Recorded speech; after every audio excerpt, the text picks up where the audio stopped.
Tu connais cette sensation. T'arrives le matin, t'as préparé un truc sympa. Et là, l'équipe est réduite. Un enfant vomit, un autre hurle, le dernier t'arrache les cheveux comme si t'étais un palmier. Et bien sûr, cerise sur le gâteau, une collègue te dit qu'elle doit partir plus tôt parce qu'elle est malade. Voilà, c'est foutu. Ton plan du jour tombe à l'eau, ton cerveau rame et clairement t'as zéro énergie pour improviser. Et franchement, ce sont des situations qui sont quand même récurrentes dans le monde de la petite enfance. Toutes les AP passent par là. Toutes. C'est pas une question d'organisation. C'est juste la vie en crèche, en pouponnière, chez les assistantes maternelles aussi. Bref, dans notre monde à nous.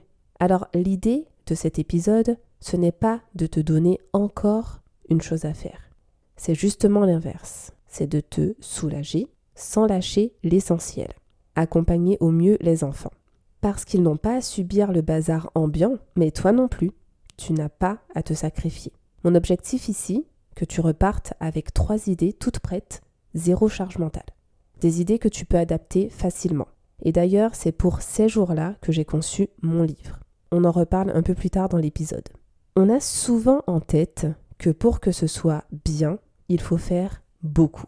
Que faire une activité, ça veut dire bac sensoriel géant, gommette en mosaïque, peinture propre avec 14 bébés.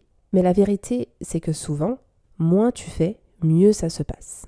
Avec les enfants, ce n'est pas la taille ou l'ampleur de l'activité qui compte. C'est l'intention, le cadre et surtout ta capacité à t'adapter sans t'épuiser. On travaille avec des humains et les humains, c'est pas des robots. Il suffit d'un rhume, d'une nuit trop courte, d'une ambiance électrique et la journée prend un virage inattendu. Alors non, t'as pas besoin d'une valise pleine de matos. Tu peux faire simple et efficace. Idée 1. Le kit Retour au calme express. C'est ton kit de survie. Prépare-le à l'avance. Mets-le dans un coin comme une bouée de secours pour les jours de tempête. Dedans, 3 éléments max. Un livre audio ou une histoire plastifiée type Kamishibai, histoire en images, quelques doudous collectifs avec différents personnages ou textures, quelques objets sensoriels du même type pour éviter les conflits, coussins lestés, balles à picot, bouteilles sensorielles. Tu le sors quand t'as plus la tête à rien, que tout part en cacahuète et qu'il faut un sas de décompression collectif. Et ça fait effet tout de suite. Fais-le avec les enfants en amont. Tu les impliques dans le choix des objets et ça devient un rituel partagé.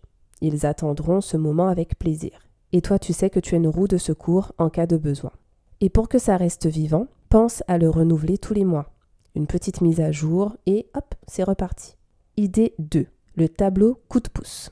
Parfois, t'as plus de jus.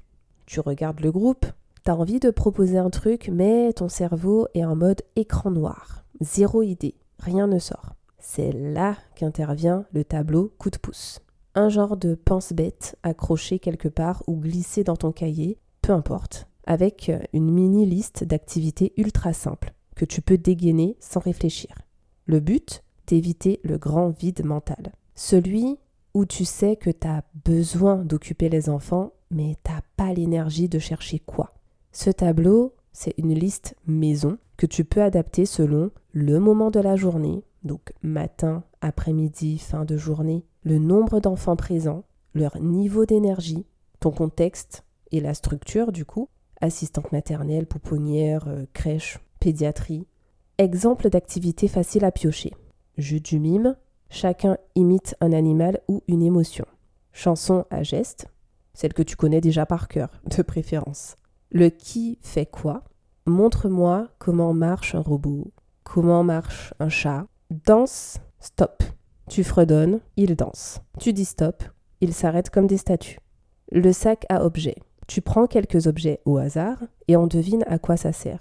Ou on invente une histoire avec. Ce que tu peux faire aussi, prépare une version du tableau pour chaque tranche horaire. Le matin, quand les enfants arrivent en décalé. Après le goûter, quand certains commencent à partir. En fin de journée, quand tout le monde est KO, toi comprise. Et pourquoi pas, finalement, le créer avec les collègues. Chacune ajoute ses idées simples et testées. Comme ça, même en cas d'absence, le tableau est là pour sauver les meubles. Idée 3. L'activité miroir. Tu ne fais rien. Tu regardes. Tu t'accordes avec les enfants. Un enfant commence à empiler des cubes? Propose à tous de chercher les autres cubes et de les empiler. Vous passez en mode construction. Un autre chante? Reprends avec lui. Et c'est parti pour une chorale improvisée. C'est l'activité miroir. Tu pars de ce que les enfants font spontanément et tu construis autour. Pas besoin d'inventer. Tu observes, tu rebondis, tu suis leur énergie. Tu veux un autre exemple? Un enfant fait rouler une voiture, sort tous les jeux à roues, raconte une histoire sur les camions, mime les klaxons, etc. Et voilà, un thème, une dynamique, un groupe embarqué. C'est simple, c'est vivant et surtout ça respecte leur rythme. Et toi dans tout ça? Toi t'as besoin d'être porté aussi, pas juste de porter les autres. Quand t'as ces petites idées sous le coude, quand t'as un kit prêt, un tableau qui t'attend, un regard qui capte les signaux des enfants, tu peux respirer. Tu peux t'adapter sans te trahir. Prévoir un minimum, c'est pas être rigide, c'est te respecter pour continuer à donner sans t'oublier. Et c'est exactement ça que j'ai voulu mettre dans mon livre, des idées pour tenir bon sans t'épuiser. Tu vois, pas besoin d'être créatif tous les jours. T'as pas besoin de toujours innover, d'être au taquet. Parfois, juste avoir 3 idées sûres, sous la main, c'est ce qui te sauve ta journée.